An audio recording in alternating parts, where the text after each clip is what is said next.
Welcome to the Nick and Matt Show. Bringing the player interviews you want to hear and the hot topics you want to discuss. Streaming live on the Foundation Podcast YouTube channel, here's Nick and Matt. This world is kind of lackluster in a lot of ways. You know, I think James definitely, James and I guess I should say, we definitely, there was a lot of players, but we brought a lot of excitement playing this Worlds, but I don't think there's a single person that would have been like, yeah, let's go back to Utah and play Worlds, because these courses were just kind of, Okay. That's funny you say that, because that was actually going to be my next question. And I think it's funny to say, but the woes of Worlds instantly was forgotten when Conrad threw his shot in. It's actually incredible, because you're not wrong. Obviously, the way it was playing out leading up to the event and through a portion of the event was significant feedback and pushback to the PDGA. You remained pretty silent on that across social media, at least. Other pros announced their issues. Did you have issues, or were you purposely remaining quiet because you were just trying to be so focused? No, I was purposely being quiet about it, because the reasons were, you know, this is the first world title that a lot of disc golfers and fans of disc golf are going to see. It's the first one. You know, the explosion happened during COVID, and we didn't have a world championship during that. So I knew that there's going to be a lot of new people watching. This is their world championship, and I don't want it to be spoiled with drama and filled with drama, especially coming from me, you know, and using, you know, my kind of platform that I do have in doing so. So I just wanted them to be able to watch the disc golf and enjoy it, and keep the drama at least, or, you know, the negativity at least after the event, you know, and not during it and spoil it. So I did keep quiet for that. And you know, when people would ask, like, why aren't you talking about this? It's more like I wanted to earn my stage to do it, you know, and I was a couple of shots away from doing that. But, you know, I did keep quiet intentionally. And I did send my event feedback to the PDGA or whoever it goes to. And I got a response from them already, but just kind of didn't want to put that out there, because I knew it was, you know, the first for so many. I think that's really respectful.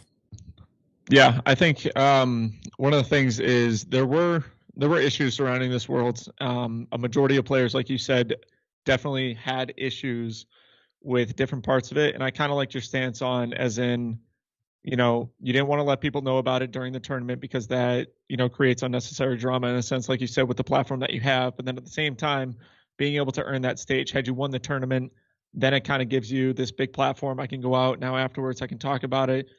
But the thing is that there's going to be so many people, the fact that, you know, you ended up not winning the tournament, if you go and talk about it, people are going to say, well, he's just whining about, you know, this, and that, and that's why he lost world championships. When it's really coming from someone who obviously was not in contention nearly to win the world championships, but could notice the feelings that a lot of pros were having. And I think one of the biggest issues that I had with it was the inconsistency on tee pads.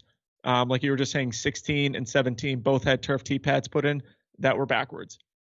Avery Jenkins, who does all the course designing with Disc Golf Park, had even said, and they use turf tee pads, he said, look, this is wrong. This is not how they're supposed to be made. Yeah. And so there are multiple people dealing with that. And then now we jump over to, let's say, hole 18 at Mulligan's.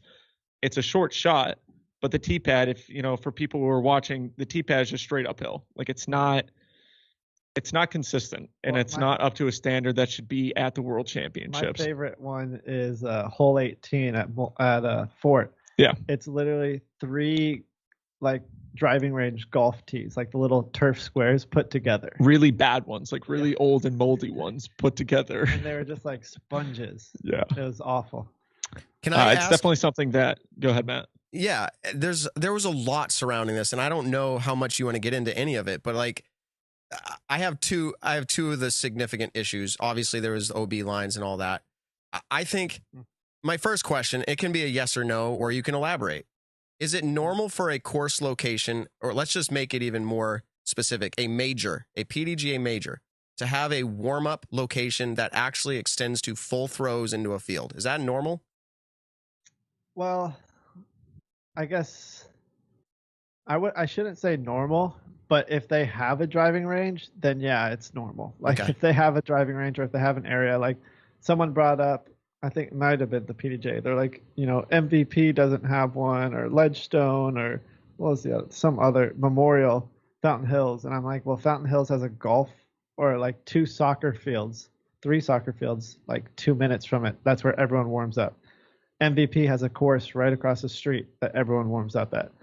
Ledgestone has another course or, a huge field across the street from the course that we play. So it was like, who says that? I was it just blew me away that they said that, and I put it in an Ulti World article. So, yeah, I mean, it is kind of normal to have some of it, and when you reserve the driving range the way that they did, we weren't even allowed because golfers were still hitting golf balls on the driving range. So they're like, yeah, you can throw into the net of the golf range and you can putt near the tee area, but you can't actually throw your disc or air it out. Is the words that they used. So it was just, it was wild. And then the fort didn't even have, like, they had like a super small course, and they had some baseball fields over there that could have been used, but I just went to the golf course every day. And once they paid for the driving range, I just warmed up there because it was less than 15 minutes from the actual course. Did you end up using the driving range for your warm-ups? Did you end up using the full driving range, you yourself? Yeah, I mean, I used it each day.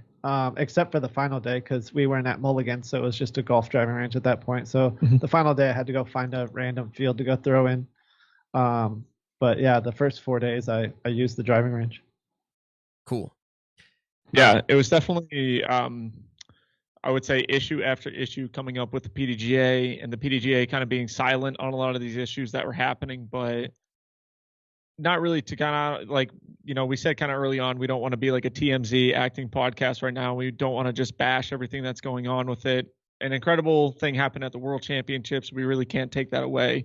But at the same time, there needs to be more of a standard set up when vetting events, vetting courses and everything like that. And there has to be like the people in the PDGA who are the ones kind of like checking out these events and everything like that. You got to think of it like you're the actual pro disc golfer that's on these events, because if any one of them kind of, I would say, had a clue at what playing at that level is like, they would have noticed that, look, this is really wrong in a lot of different ways. And well, I mean, not even the players too. Like at Mulligan's, I felt bad for the fans because 1, it was like 100 degrees, and 2, there was only 2 bathrooms on the entire course. Like I can't imagine being a spectator walking around and just, staying hydrated and having to use the bathroom one time, and you just got to leave the whole course to go to the bathroom because there's just 2 on the thing. So you just miss a bunch of action. So it kind of was like, I don't know. It seemed like I felt bad for a lot of the fans too, because even at the fort, they weren't allowed at a lot of the holes.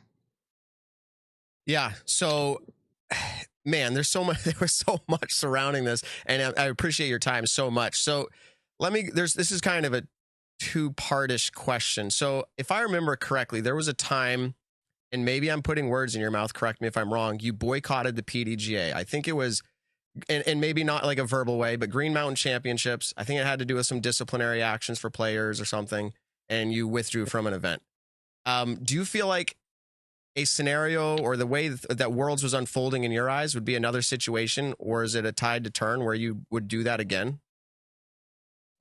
Well, I think there's some conversations being had with some people about something, not necessarily boycotting it, but just being like, these things need to change, or like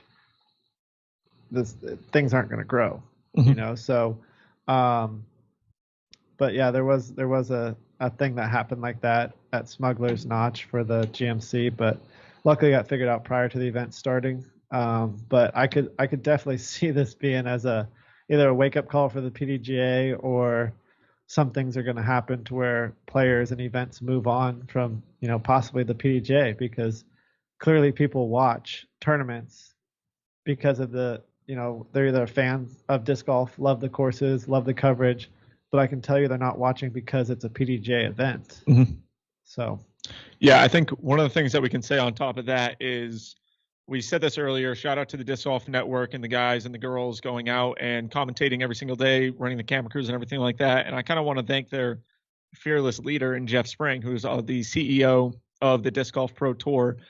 What that guy does for the professional players on tour, he goes above and beyond. Any chance that he can get any opinions that are voiced against what's happening at an event, Jeff Spring almost immediately is there to answer and there to help out in any way he can. So for the Disc Golf Pro Tour, the Disc Golf Network, and all of them, professional players appreciate you. The fans appreciate you with everything that you're doing. And like Paul just said, we're not watching it because we want to see what they rated at the end of the round. We're watching live to see what spectacular things can happen in this tournament. Yeah. And I think that is some sort of area that, is potential. The Pro Tour, do they split away from the PDGA and kind of run their own thing? Like what are we gaining from the PDGA? And I can take this is my own personal opinion. I'm not getting in on this. No, I'm saying this is my own personal opinion, but I think the PDGA hurt the Worlds this year more than helped it. And that's so, what I'll say about that. Let me ask it this way. Do you have any positive ideas, Paul, as the biggest face ambassador for the sport? What practical steps do you think could be taken so that players' standards and expectations are met, let's say at least 99% of the time? Do you have any thoughts how this can get better for the future? Meaning, they've hired recently someone for the ground, right? An events, I don't want to call him coordinator, but is there some checklist they can go through? Is it that simple? Do you have any thoughts that could help with this? Well, I mean, from what I heard just about Worlds is they would award bids before they ever saw courses. That's mind blowing to me. How are you going to award a bid to some city that might not even have a course, but they say they're going to have a course and they say it's going to be good. Just knowing that blew my mind. So I think there's a lot of things that they can do. This is just for Worlds, but a lot of things that they could do better. That'll make the events better for players, spectators, and just, overall coverage of disc golf. So I'm sure they're going to get to the drawing boards, or I hope they get to the drawing boards soon on it, because we already know where Worlds is going to be next year, but the bid probably for 2023 is probably coming up here soon. So hopefully they can get working on that quick. And I don't know how much control the PDJ has over the World Championships, because they own that title, so they could be fully in charge of it for all I know, and it's just a host club that sets up the course and stuff like that. But there needs to be something that's more in control. Either they need to take it over or let someone else be in control of that, because it was a mess.